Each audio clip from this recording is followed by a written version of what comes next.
लेकिन आगे आपने कहा था कि करवाएं, फिर उसके बाद मैं करवाई है। माइक पास करो। उसके बाद मैंने करवाई है दुआ। तो मुझे दुआ करवा के हल्कापन महसूस होता है जब किसी को करवाती हूँ। वैसे तो मेरा इतना है नहीं कहीं से आना जाना, मिलना मिलाना, घर में ही होती हूँ डॉक्टर ज़्यादातर। साहब इसके सर में थोड़ा सा प्यार कीजिएगा।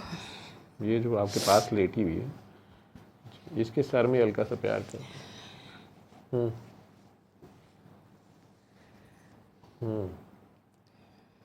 ठीक। लेकिन अब जितनी भी परेशानियाँ हैं वो उनको थोड़ी देर मेरे में आती हैं, लेकिन मैं उन जब से अल्लाह पे छोड़ना शुरू किया अब मुझे वो डिप्रेशन नहीं होता उस तरह।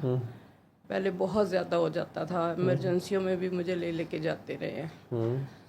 तो लेकिन अब कोई भी परेशानी आती है तो बच्चों की हैं सबकी, तो उनको मैं अब उस तरह मेरे वो सर पे सवार नहीं होती, या मेरी उसकी वजह से उस तरह तबीयत नहीं ख़राब होती। तो बस वो फिर अब यही दिल कहता है कि बस जो करना है अल्लाह ने करना है, मैं कुछ भी नहीं कर सकती किसी के लिए भी नहीं। अपने किसी भी बच्चे के लिए मैं नहीं कुछ भी कर सकती, सब कुछ उसी ने ही करना है। तो बस ये सोच के अब उस तरह परेशान नहीं होती मैं। लेकिन जब बच्चे छोटे छोटे थे, पालने में थे, आपके पेट में थे, फिर बाहर गोदी में थे, आपकी जिम्मेदारी बहुत ज़्यादा थी। जी बहुत ज़्यादा। जब ये बालिग हो जाते हैं ना, जी फिर अल्लाह करीम कहते हैं कि बस ठीक है, अब तू तेरी हो गई ड्यूटी। हाँ, लेकिन जब तक अपने हाथ में औलाद होती है ना, उसको आप संभाल रहे होते हो, रख रहे होते हो, जब उनकी शादियां हो जाती हैं फिर उनकी जो परेशानियां उस टाइम की होती है ना, वो शायद बर्दाश्त करना ज़्यादा मुश्किल हो जाती हैं। तो वो बहुत मैंने ली हैं। लेकिन अब कुछ देर हुई है कि मैंने उनको अपने सर से उतार दिया है, अल्लाह के सुपुर्द कर दिया। अल्लाह के सुपुर्द कर दिया है। 70 माह बनना छोड़ दिया है। हाँ जी, जो 70 माह जितना प्यार करता है उसके हवाले कर दिए। बिल्कुल वही किया। क्योंकि उन सारों के दिलों का हाल, उनका अपना दुआएं, उनकी उनका अल्लाह से ताल्लुक सारा अब अपना है ना, बालिग लोग हैं, बालिग हैं वो सब। जैसे जब वो छोटे थे तो तब मैं आप जैसी माओ को कहता हूँ कि बच्चे बीमार नहीं होते, माँ बाप बीमार होते हैं। सुनती ज़रूर हूँ उनकी, लेकिन बस उनको जिसको समझाने की ज़रूरत होती है, जो मेरी समझ के मुताबिक होता है उसको समझा भी देती हूँ, अगर वो समझ जाए तो। बाकी और मैं नहीं कुछ भी कर सकती। तो जो लोग बालिग हो जाते हैं जी, उनके माँ बाप जब बूढ़े होते हैं, वो अगर बीमार होते हैं, तो फिर मैं कहता हूँ कि ये बीमार नहीं है, तुम लोग बेशर्म, तुम लोग अपना बोझ इन पे डाल रहे हो। फिर अदर वे अराउंड होता है। कुछ तो माँ बाप भी बाज नहीं, माएँ तो स्पेशली, ये इन्होंने ज़रूर हर जगह पहुँच जाना होता है, दुआएं लेके अपनी छत बन के ऊपर छतर छाया बूढ़ी सी, इन्होंने करने की कोशिश करनी होती है। औलाद चाहे उल्टी छलांगे मार रही हो, जी वो अपनी कलाबाजियाँ मारने में लगी हो, तो इन्होंने फिर भी दाव नहीं हारना होता। ऐसे ही है। जालमों के भी साथ दे जाती हैं। बस दुआ ये करती हूँ कि कोई मेरे से ज़्यादती ना हो किसी के साथ भी। अल्लाह खैर करे। हाँ जी। ठीक। आपके साथ शाह साहब जो है भी दे दें, ये भी सुन रही थी, माए नहीं मैं किनू आका, इन्हीं को दें। हाँ जी, ये भी दुआ थी। जी डॉक्टर साहब। इसको सुनते हुए क्या महसूस कर रहे थे? डॉक्टर साहब मुझे भी अब मेरी अम्मी याद आई और मेरे बेटे का दुख। मैं कहती थी कि अम्मी होती तो मैं उनकी गोद में अपने आप को छुपा लेती। अपने बेटे का जब मुझे दुख हुआ तो अम्मी भी 6 माह पहले चली गई थी, तो आज मुझे ऐसे ही फील हुआ कि मैं अपनी अम्मी के गले लगी हुई हूँ और मैं अपना दुख जो है उनके सामने कर रही हूँ।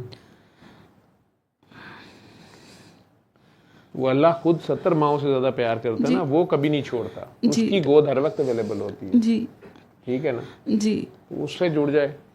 जैसे ज़ाहिरियत की अम्मी बेचारी की तो एक हद तक ड्यूटी होती है, फिर उसके बाद उसने भी जाना ही होता है जी। और उसकी एक कैपेसिटी होती है, और बच्चे तो उसको ताने मारते हैं बड़े होके। आपने हमारे लिए किया ही किया, सबसे पहला तो अवार्ड ये मिलता है ना। जी ठीक है, आप ये ना करती, आप वो ना करते, आप ये ना करते, मामा बाबा आपने वैसे किया, नहीं तो हम तो ऐसे होते हैं। ठीक है, जब तक इन्हें समझ नहीं होती। लेकिन अम्मियाँ अपनी सी कोशिश कर रही होती हैं जो कर सकती हैं अपने दौर में, जब जो उनके सर पे पड़ती है, बच्चों को तो पता नहीं होता। जी। लेकिन फिर एक वक्त पे आके उनकी ड्यूटी भी ख़त्म हो जाती है, अल्लाह को प्यारी हो जाती है। जी फिर बच्चों को अम्मियाँ बड़ी याद आती हैं। जी डॉक्टर साहब, ऐसे ही है ना? जी जब थे तो बहुत गलतियां कोताहियां वो भी याद आई, तो उस तरह उनका प्यार नहीं कर सके। अब्बू तो बहुत जल्दी चले गए, मैं 9 साल की थी, तो अम्मी ने बड़ा। फिर तो अम्मी ने डबल रोल प्ले किया ना, जी अम्मी लेकिन अब्बू भी बनी, अम्मी भी बनी। जी डॉक्टर साहब, तो बहुत मुश्किल काम होता है इस माशरे में, जी ठीक है, काकी के लिए। लेकिन वो जैसे भी करे वो पालती है ना जी बच्चों। और एक ऐसा कॉन्फिडेंस उसने दिया होता है कि आप इस उम्र में भी उनकी गोद ढूंढ रही हैं, उसमें प्रोटेक्टेड या सुकून फील करती थी। जी डॉक्टर साहब, लेकिन बहरहाल उनके पीछे भी अल्लाह ही छुपा होता है। जी तो अल्लाह कहता है कि मुझे पहचाना है कि नहीं पहचाना। जी इसीलिए जो माँ की मोहब्बत है उसको अल्लाह मियाँ ने कहा ना कि मैं 70 गुना उससे ज़्यादा मोहब्बत करता हूँ। जी हमारी तो बच्चियां आजकल एक हंडिया पका लें तो पूरा हफ्ता वो अम्मी के सर में मारती रहती हैं, इतनी गर्मी में पकाई है। जी मेरी बेटी भी ऐसे कहती है कि मामा आपके लिए ये काम किया। कोई नहीं, ये नाज रख रहे होते हैं। जी ठीक है, लंगर ही बांट दो जालमों, और कितनी दुआ करानी है यार। आपने ब्रेक लेनी है या आपके मसले ठीक हो गए हैं? ठीक हो गए हैं। ये वैसे अहमी नहीं सारी रात तुम लोग गुजारते, शुरू में ही 1-2 घंटे की दुआ करके ख़त्म किया करें, करो कर ही जाया करो। मैं भी अब बूढ़ा हो गया हूँ।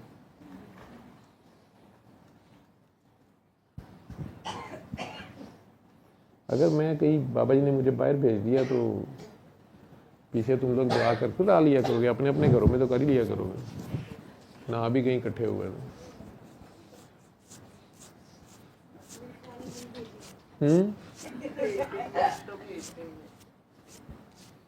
तुझे पता ना मैं कितना पहले कहना शुरू कर देता हूँ।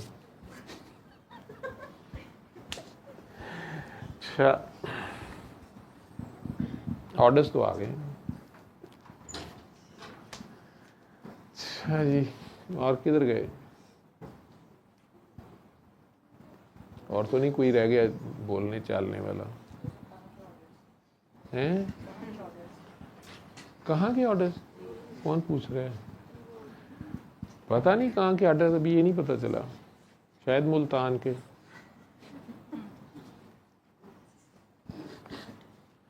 बेगम साहबा कहती हैं आप मुझे मुल्तान से इधर लाई थी, मैं आपके शहर में इतनी देर रही हूँ, अब आप मेरे शहर चले। कोई पता नहीं किधर निकल जाए।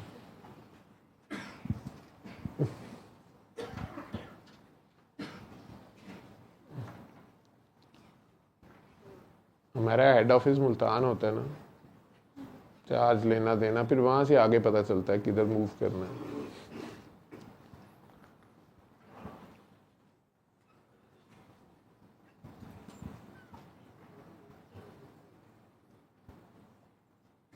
अच्छा, बाबा आज से हम भी एप्लीकेशन दे देते हैं कि आपके लिए ना, वहाँ से स्क्रीनशॉट लाते हैं कि तो आज हम इसी तरह नहीं, आपके लिए ऑलरेडी। तुम सारे एक एक बंदा दुआ रूम हो ना, तुम सारे ही दुआ रूम हो। ये कोई मकान का, पहले वहाँ सर्विसेज दुआ रूम में थे, फिर कई घरों में पहले भी दुआ हुई है, होती है। ईंट पत्थरों का नाम थोड़ा दुआ होता है या दुआ रूम होता है। दुआ आप लोग जहाँ बैठ जाओ दुआ कराना शुरू कर दो, दुआ शुरू हो जाती है। दुआ बस अल्लाह को देखने का नाम है, अल्लाह की तरफ देखते रहने का नाम है, प्यार से। उसको तो कुछ कहने की ज़रूरत ही नहीं होती, बताने की ज़रूरत ही नहीं होती।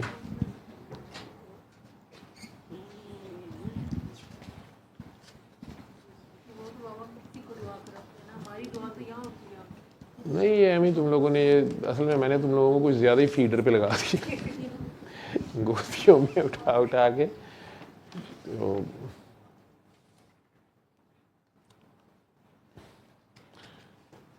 शहबाज शाह जी है ना, उन्होंने मेरी बाबा जी को शिकायत लगाई है कि ये ना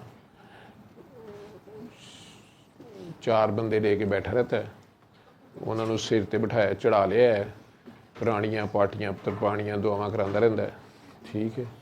तो ये गश्त की दुआ नहीं कर रहा, और बाकी दुनिया जो है वो जहाँ इसकी ड्यूटी है उधर नहीं जाता। पता नहीं क्या क्या शिकायतें लगाई हैं उन्होंने। पता चला है मुझे, उन्होंने शिकायत लगाई मेरी, आज तक सिर्फ उन्होंने शिकायत लगाई है। ये मानने वो हैं कि मैंने शिकायत लगाई थी।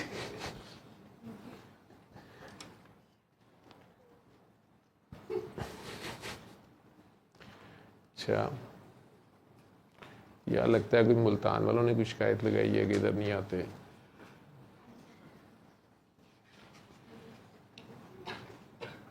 अल्लाह जाने।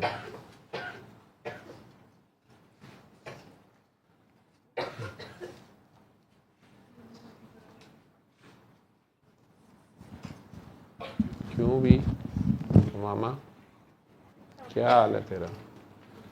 माइक देना जरा मामा को, ये कभी ना बोलती, ये गोरों से बातें करती है, उन्हें वीडियो बना बना के भेजती है, डॉलरों में भेजती है। ये जिस दिन से मुझे बताया वो काम भी छोड़ दिया। मैंने कहा पैसे जमा कर, मैंने जहाज लेना है, फिर मैं मुल्तान आया करूँगा, मेरे से नहीं गाड़ी चलाई जाती।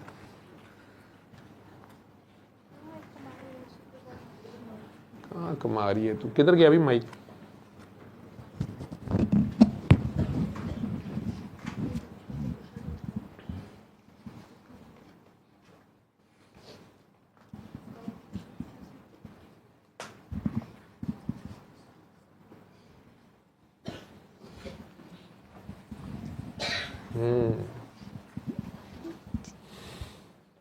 ठीक है वो। वो वाला नहीं तेरे लिए इजी होगा? ये आ रहा है आगे। अच्छा, जी बाबा। जी साईं। दुआ कैसी थी? अपना तारुफ बताओ, एक्सपीरियंस शेयर करूँ? जो तेरा दिल करता है कुछ बोल। मैं मेरा नाम उमामा है और मैं मुल्तान से हूँ। ऊंचा बोल। मेरा नाम उमामा है और मैं मुल्तान से हूँ और मुझे मल्टीपल स्क्लेरोसिस हुआ था, पता नहीं किस साल में, 2015 था। और मुझे उस वक्त डायग्नोज नहीं हुआ था और उसके 2-3 साल बाद डायग्नोज हुआ और उसके बाद मेरी मेडिकेशन शुरू हुई और मेडिकेशंस के साइड इफ़ेक्ट्स बहुत ज़्यादा थे। मैंने बहुत ज़्यादा कॉम्प्रोमाइज़ किया और उसके बाद इस हालत में आ गई थी कि मैं मेडिसिन्स भी नहीं ले सक रही थी, उसके साइड इफ़ेक्ट्स इतने सवेयर थे। और उसके बाद मुझे बाबा मिले और उन्होंने मुझे दुआ कराई और अब मैं थोड़ी देर के लिए ठीक होती थी, फिर मेरी तबीयत ख़राब हो जाती थी और फिर बाबा ने मुझे बताया कि हर्ट नहीं होना, अपना दिल नहीं दुखाना। और फिर मैंने कंट्रोल किया, मैंने इस चीज़ को अवॉइड करना शुरू किया कि मैं आराम से लंगर कर, ना पीछे बैठ के। करूं, मैं अपना दिल ना दुखाऊं। और मुझे बहुत फ़र्क पड़ा, मेरे बहुत सारे सिम्टम्स थे, मेरी आई साइड, राइट आई साइड बिल्कुल चली गई थी और क्या मैं आपको फ़ोन कर सकती हूँ? और मेरी स्पाइनल कॉर्ड में दर्द था, मुझे वर्टिगो था, सवेयर वर्टिगो था और मुझे बुखार नहीं उतरता था। बहुत सारे मेरी तबीयत बहुत ज़्यादा ख़राब थी। फिर मैं ठीक होती गई और अभी भी अगर मैं ये पता नहीं अपने ख़यालात से ही हर्ट हो जाऊँ तो मेरी तबीयत ख़राब हो जाती है। अब किसी के उससे तो मैं शायद इतना नहीं होती जितना मैं अपने ख़यालात से हो जाती हूँ। और अब इस पे मेरा नेक्स्ट काम ये है कि मैं अपने ख़यालात से हर्ट नहीं होना। ये तारुफ है बाबा। तो तू बाबा के लिए दुआ, मैंने तुझे क्या कहा था कि तू अपने ख्यालात ना सोचा कर, तू मेरे लिए दुआ किया कर। फिर अब इस पे काम करना है ना। अच्छा,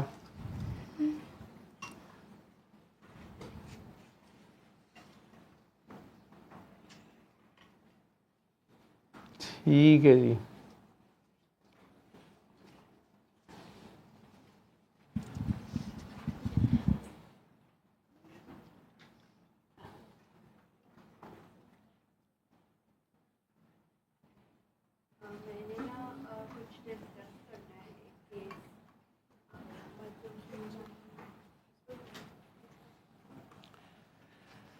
दें जी, मेमुना को माइक दे दें।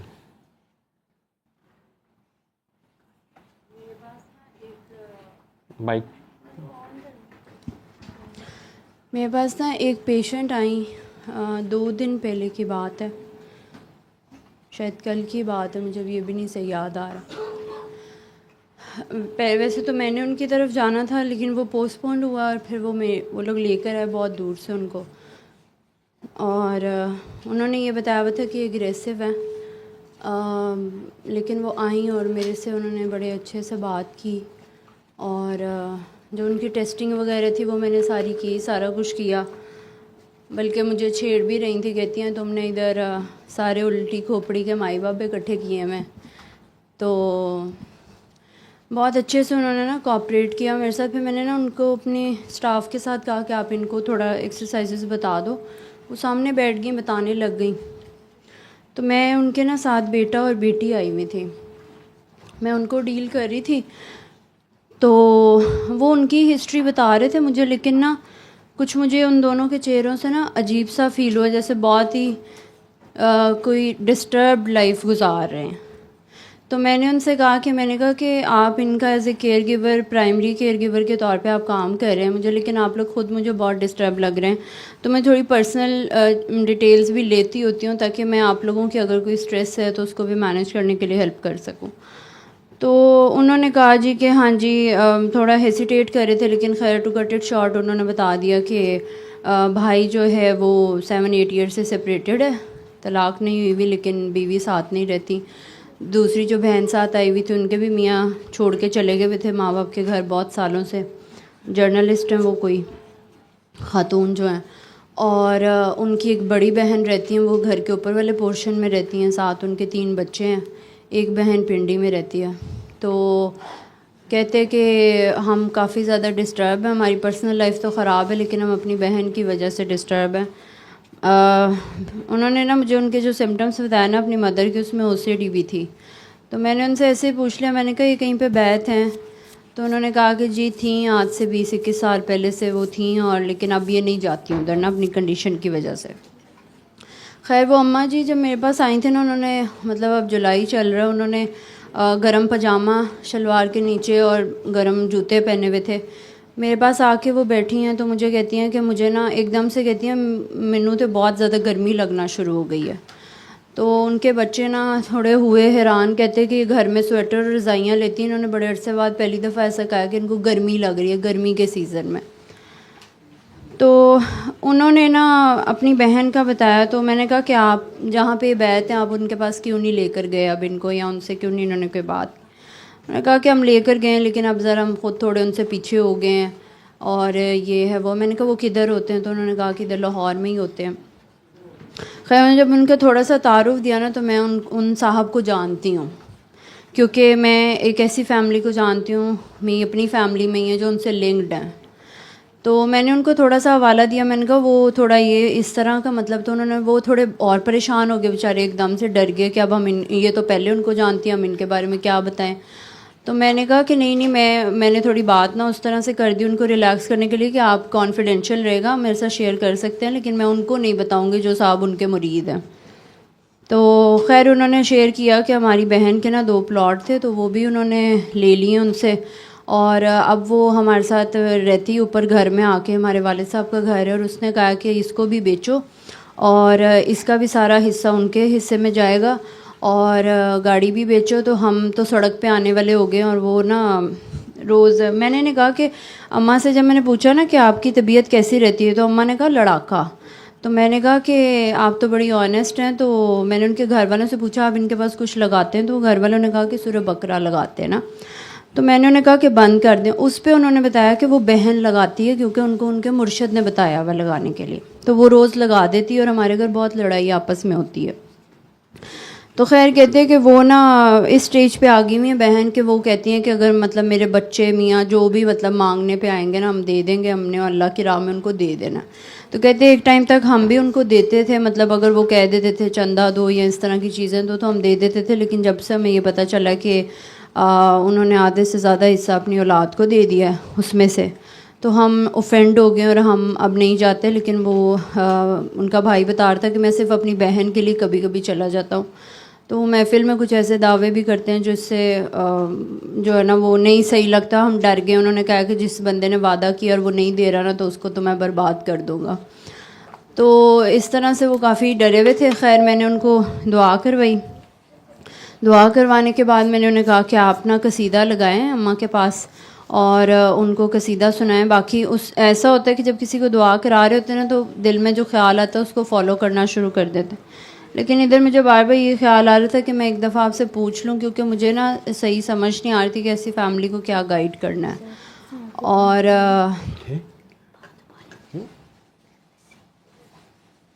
इधर आके बैठ।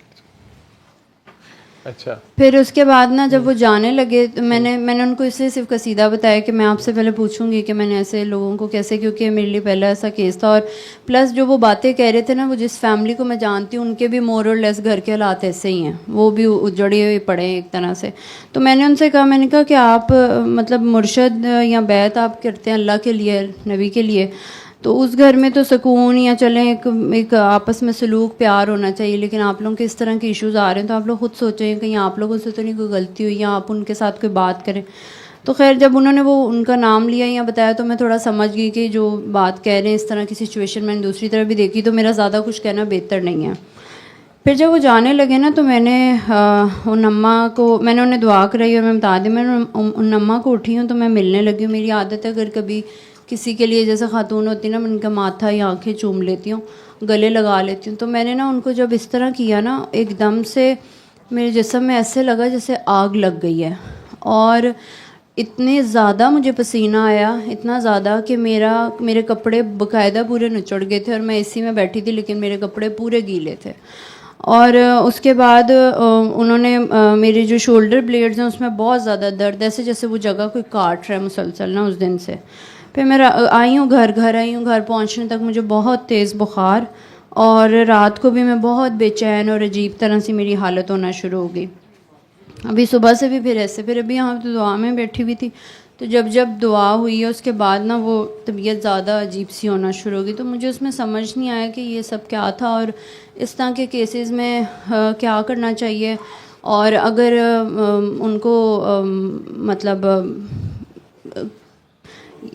पैसों का और ये सारा मुझे तो नहीं समझ आया कि क्यों इस तरह से उनसे लिया, फिर ये इस हालत में आ गए और क्यों करते हैं ऐसे। मतलब ये लोग अगर अल्लाह रसूल के लिए जा रहे हैं तो उनसे पैसे भी और वो सारा कुछ भी ले जा रहे हैं और फिर सुकून भी ले लिया, फिर साइकी के पेशेंट भी बना दिया है। और वो कहते हैं कि वो इतनी ज़्यादा हो गई हुई हैं रिजिड अपनी उन चीज़ों को लेके कि वो काफिर कहती हैं हमें। और अम्मी अगर सारा दिन घर में कोई नहीं देखता तो अम्मी को वो पानी भी नहीं देती। वो कहती हैं आप लोग काफिर हो क्योंकि आप लोगों ने उनकी बात नहीं मानी। और उनकी तो खैर एक दो वीडियोस मेरी भी नज़रों से गुजरी थी तो मैं देख के मैंने फ़ौरन बंद कर दी थी। बहुत पहले की बात है, क्योंकि जिन लोगों को मैं जानती हूँ वो उनका जिक्र करते थे, तो फिर मैंने उनसे रिक्वेस्ट की थी कि मेरे सामने ना किया करें जिक्र ना। मतलब ये बहुत बड़े दावे, मैंने नहीं कभी इस तरह बड़े दावे सुने, तो मेरी ना सुन के थोड़ी अजीब हालत होती है ज़रा, कि वो कह रहे हैं कि मैं नबी सल्लल्लाहु अलैहि वसल्लम का लाडला हूँ और मुझे वहाँ से हुक्म आता है तो जो बंदा मेरी बात नहीं मानेगा वो बर्बाद हो जाएगा और इस तरह की बात है। तो इस तरह की फैमिली को कैसे उनको क्या गाइड करूँ मैं? बेटा बात ये है कि आपके पास वन साइडेड स्टोरी है, हाँ नंबर 1, ठीक है? हाँ जी।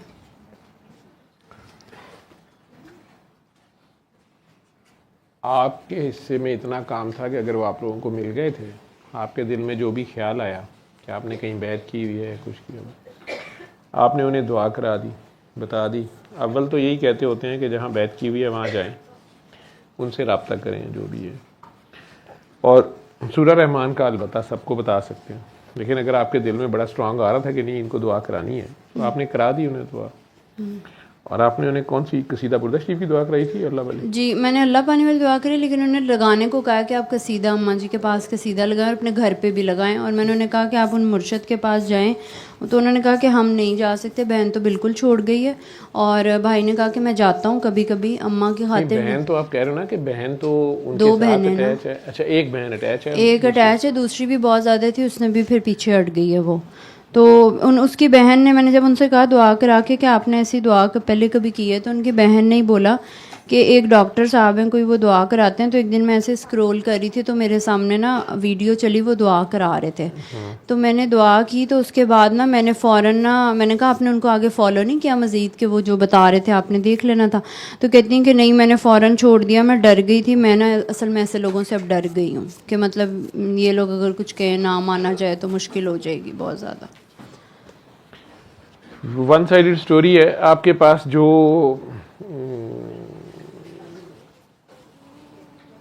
दिल में आया आपने बोल दिया, उन्होंने कह दिया, और आपने तो उनसे कुछ नहीं मांगा ना। नहीं।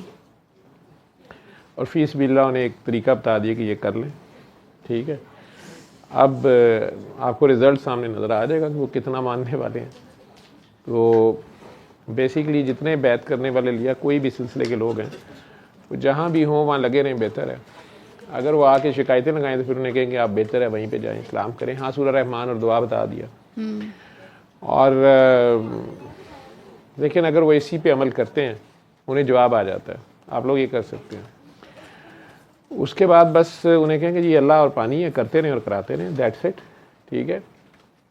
जहाँ तक ये अदालतें लगानी है कि उनके मुर्शिद ने क्या किया या किसी कोई बंदा इस काम पे क्या कर रहा है और क्या ले रहा है और क्या दे रहा है, वो जब तक दोनों पार्टी की बात आपके सामने ना हो आपको नहीं पता होता।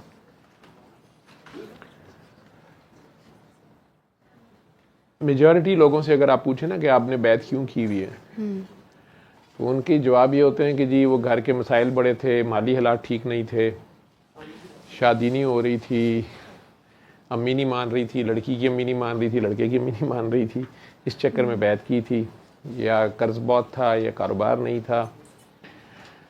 तो ये कम ही लोग बताते हैं कि मैंने अल्लाह की खातिर या अल्लाह की राह की खातिर बैत की थी। मैंने ये देखा है कि इसमें काफ़ी लोग वो प्यार से पहले उन्हें बता देते हैं कि आप चलें इस तरह से दुआ करें, ये तस्बीह इतनी कर लें, ये वजीफ़ा करें, तो उनका एक काम दो काम होते हैं, एकदम हालात ठीक होते हैं। उसके बाद वो उनको आगे अपने अपने तरीके से, अपनी अपनी तरीक़त से समझाने की कोशिश करते हैं कि ये सारा कुछ जो है अल्लाह के कलाम से या अल्लाह की इबादत से, या आपने कोई तस्बीह वजीफ़ा किया तो देखो अल्लाह ने करम किया है ना। तो उस तस्बीह और वजीफ़े का मंतर नाउज़ुबिल्लाह बना लेने की बजाय उस तस्बीह और वजीफ़े वाले के बारे में सोचना शुरू करो जिसने यूं तुम्हारे हालात ठीक कर लिए हैं। वो मुर्शद को भी सामने रहना पड़ता है, तो वो इस लिहाज से सख्ती भी कई बार करनी पड़ती है कि वो उन्हें गाइड करता रहता है कि अब फिर ना गलती करना या कुछ करना।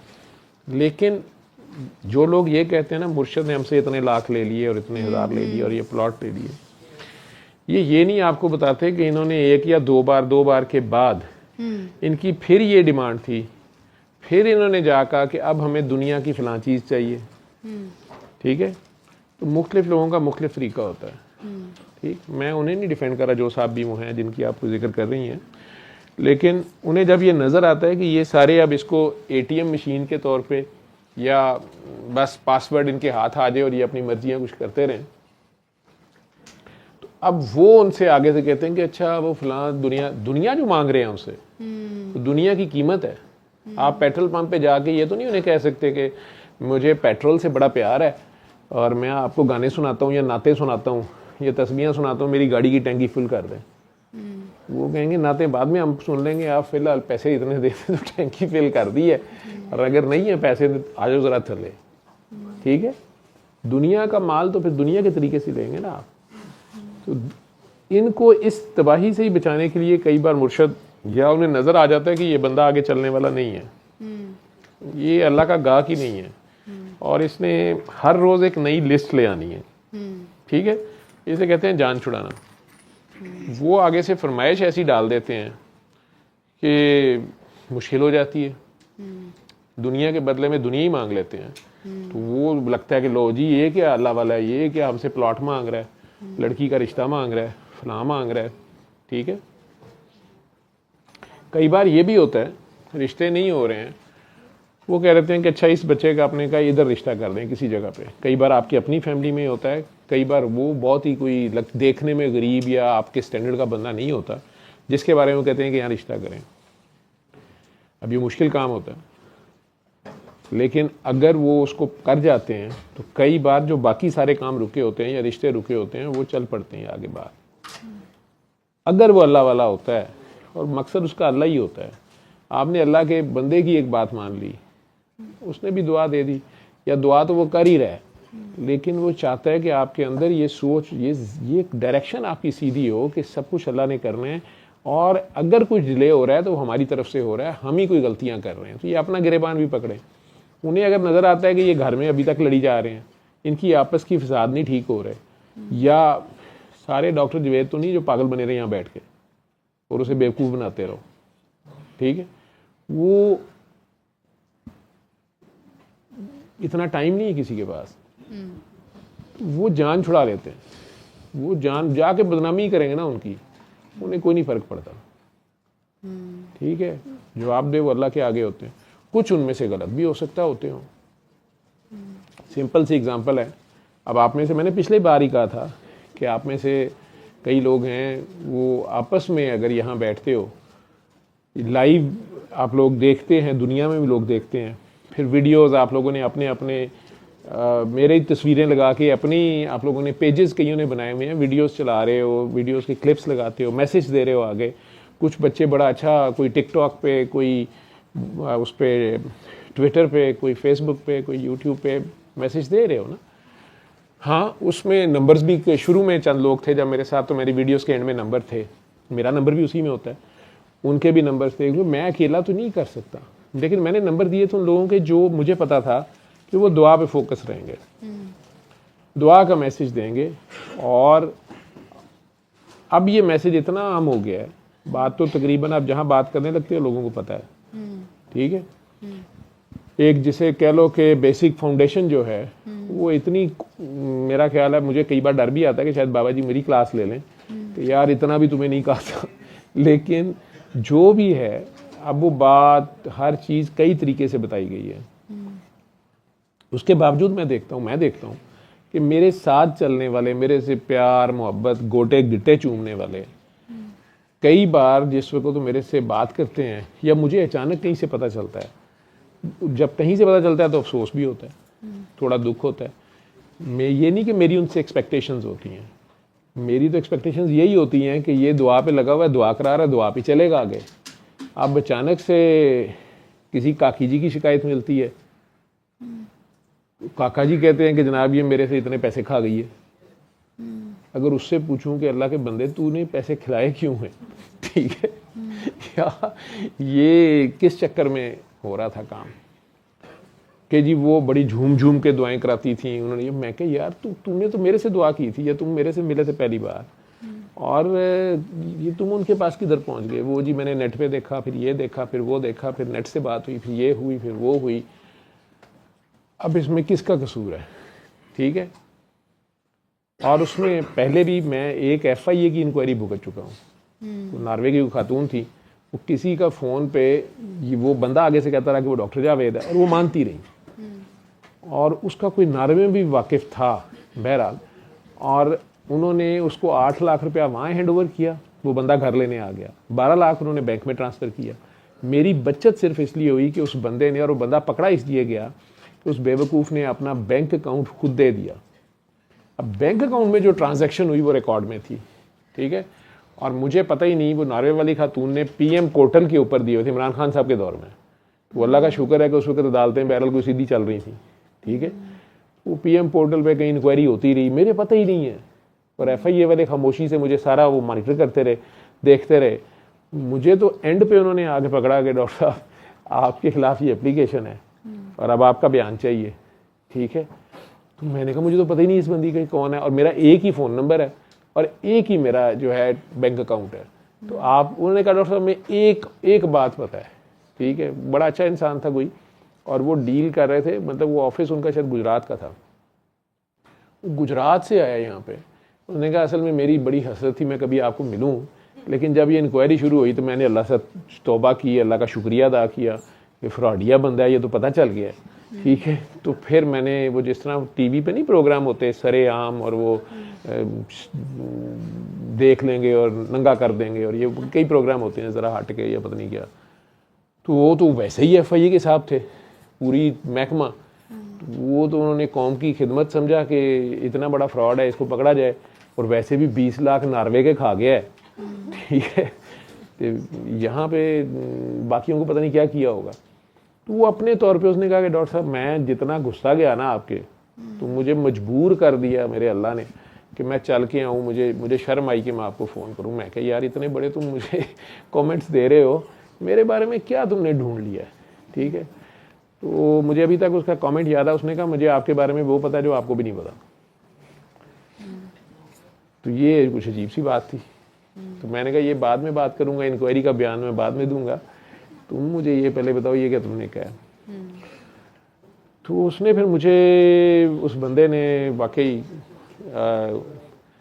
मेरे कुछ दोस्तों के बारे में बताया जिन्हें मैं दोस्त ही समझता था। तो वो और भी काफ़ी कुछ मेहरबानी कर रहे थे मेरे नाम पे। हैरानकुन बात थी। तो मैं उस पर तो उसका शुक्रगुजार हुआ, लेकिन बहरहाल चूँकि वो ज़ाहिर बात है उन लोगों के पास रिसोर्सेज हैं FIA के पास, तो और उन्होंने चूँकि स्कैम था उसमें वो तनदही से कहीं लगे रहे, ढूंढते रहे लोगों के कॉन्टैक्ट्स, मेरे पूरी फेसबुक के एक एक यानी कनेक्शन को उन्होंने छाना हुआ था, पता नहीं क्यों। और ये जो भी था सारा मेरा उनके सामने था। तो उसने कहा डॉक्टर साहब असल में चक्कर ये हुआ है कि वो जो बैंक ट्रांजैक्शन थी ना, वहाँ से हमने बंदा पकड़ा है, और फिर उसके बाद जो भी फ़ोन नंबर और सारा जिससे बात हो रही थी, तो वो बंदी को हमने कहा था कि तुमने ना इसको एंगेज किए रखना, अभी से बताओ ना।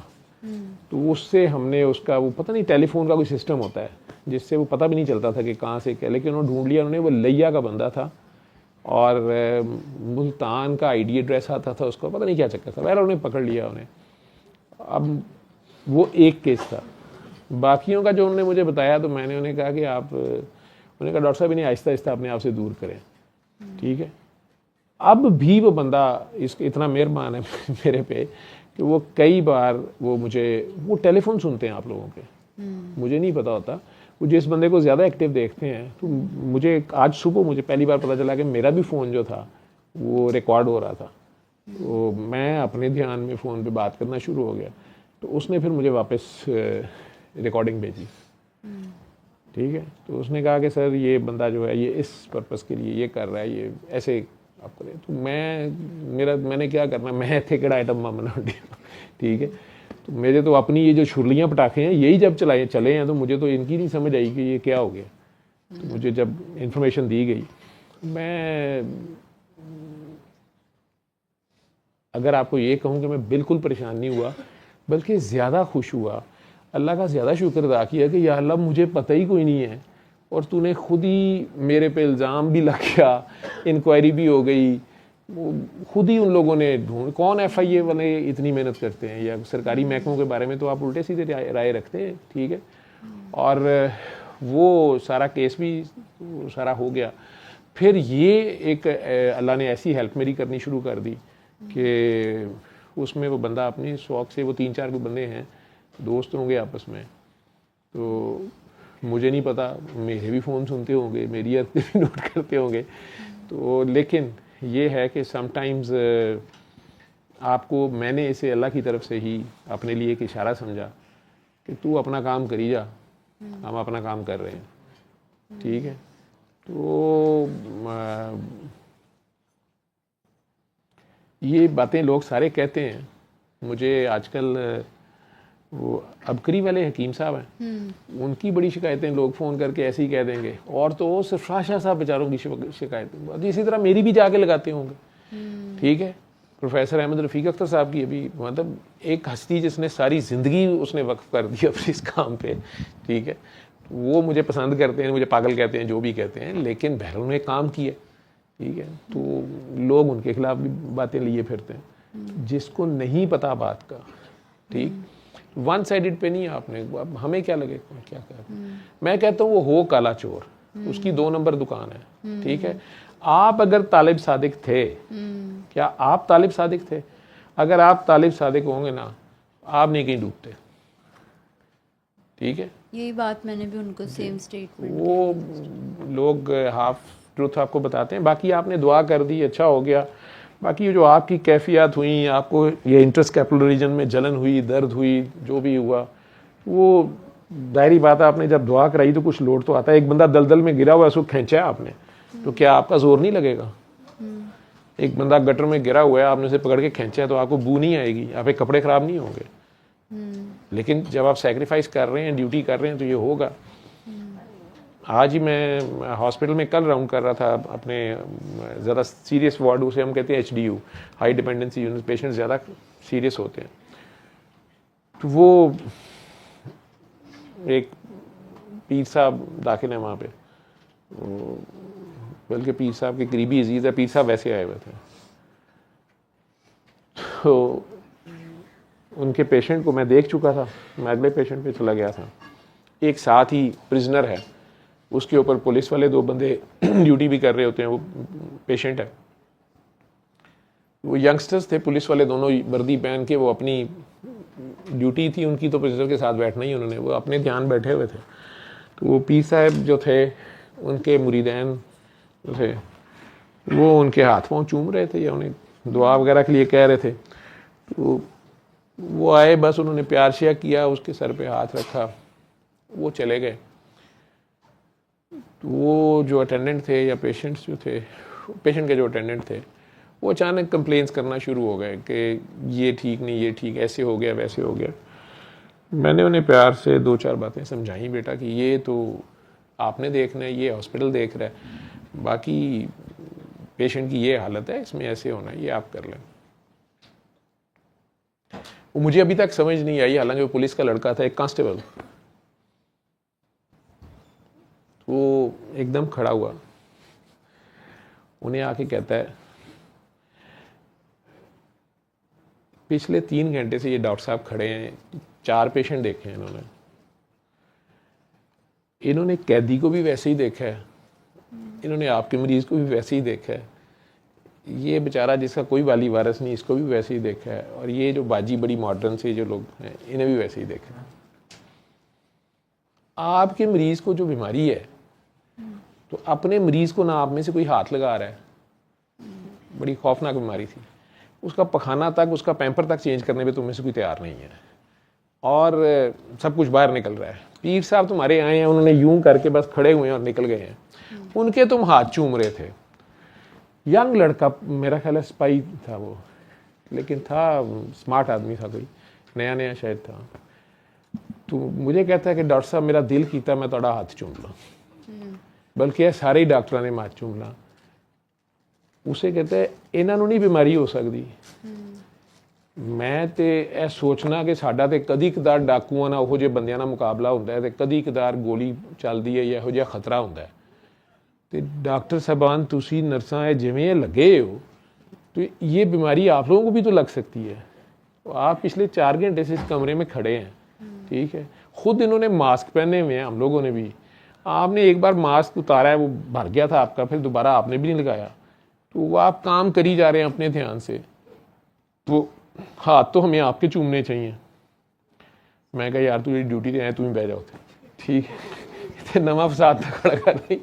लेकिन कभी कभी ऐसे लगता है कि अल्लाह ताला आपको किसी के मुंह से कोई इशारा दिलवा देता है, कोई जवाब दिलवा देता है। अगर आपको नहीं बात समझ आ रही होती तो किसी और से किसी और ज़ुबान में समझाता है, आप समझें या ना समझें, ठीक है, वो मैसेज दिलवाता है। उसके बावजूद जिसने जहाँ जिधर को जाना है उसने जाना है, ठीक है। तो आप लोगों को जितना काम बताया गया बस उतना करें, उतना मैसेज दें। हमारे ज़ुम्मे बाकी ये तो काम ही नहीं है कि कौन सही है कौन गलत है, क्या कर रहा है, हम अपना बता रहे हैं, बस बता रहे हैं, ठीक है। लंगर किया सारों ने? थोड़ी सी ब्रेक कर लेते हैं, मैं वॉशरूम से हूँ और फिर आके आगे शुरू करते हैं। आपके मेरे ख्याल क्वेश्चन आंसर्स थे काफ़ी ज़्यादा, वो निदा ने किए होंगे, उसकी मेहनत बीच में रह जाती है।